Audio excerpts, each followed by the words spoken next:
मृत्यु का सदैव स्मरण रखना पाप से मुक्त होने का सही उपाय है। पाप के लिए निश्चिंतता चाहिए। यदि मृत्यु सामने दिखती रहे तो फिर मनुष्य किसके बल पर पाप कर्म करेगा। वास्तविकता तो यह है कि मरण शब्द सुनना तक मनुष्य को सहन नहीं होता, जबकि हम सबका प्रत्येक कदम मृत्यु की ओर बढ़ रहा है। कृष्ण कहते हैं कि जातस्य हि ध्रुवोर्मृत्युर् ध्रुवम जन्म मृतस्य च।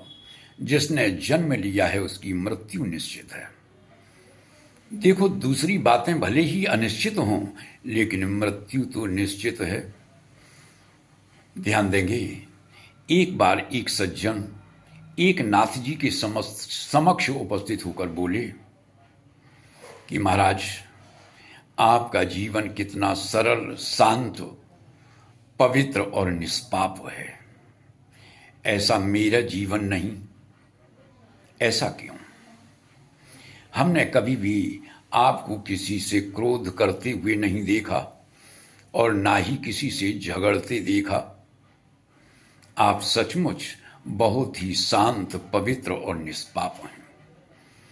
इस पर एक नाथ जी ने कहा कि मेरी बात छोड़िए, आपके विषय में जो मुझे ज्ञात है उसे सुने कि आपके जीवन के मात्र 7 दिन शेष हैं।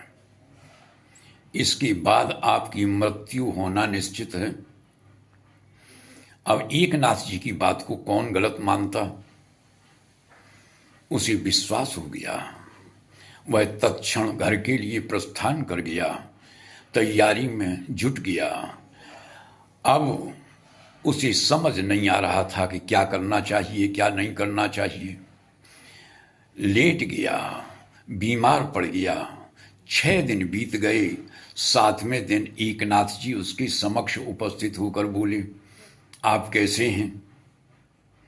कहा कि मैं अब जाता हूं। तो कहा, जो 6 दिन बीत गए इसमें आपने कोई पाप किया या आपके मन में पापपूर्ण कोई विचार आया? उसने कहा, फुर्सत ही नहीं मिली। पापपूर्ण विचार आता तो कैसे?